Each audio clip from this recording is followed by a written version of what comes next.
Les côtés positifs de 2020, parce qu'il y en a quand même, c'est que j'ai été acceptée au cours Florent, j'ai eu mon bac, et puis j'ai emménagé à Paris, ce qui était quand même mon rêve.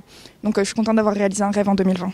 Il y a eu quand même des moments joyeux dans ma vie personnelle et j'ai redécouvert mes amis. On a passé beaucoup plus de temps à travers des Skype, des FaceTime et donc ça c'était vraiment super cool. Ce qui a été vraiment positif pour moi, je pense en France en 2020, je pense que c'était un élan de solidarité qui a été énorme.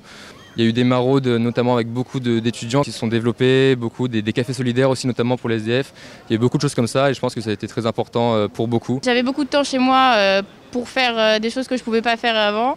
J'ai fait des gâteaux, j'ai fait de la peinture. Étant fan de cinéma, j'ai pu rattraper beaucoup de classiques que je n'avais pas vus chez moi. Donc voilà, sur les plateformes de streaming par exemple.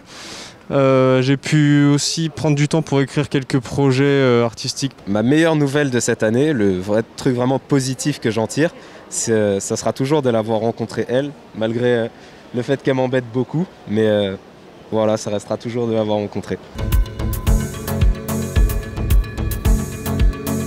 Qu'est-ce qui m'aura aidé à surmonter cette année? C'est vraiment m'entourer des bonnes personnes, essayer de regarder des choses qui me divertissaient, essayer d'écouter de la musique qui remontait le moral et vraiment ne pas se prendre la tête avec les futilités. Ce qui est important, c'est de voir le positif dans les petites choses. Je suis retournée chez mes parents et c'était bien, on était tous ensemble, on s'est soutenus, on s'est entraidés et c'était cool. J'essaie de sortir dans la limite du possible, de prendre l'air, de voir des choses, de vivre quelques expériences comme je peux.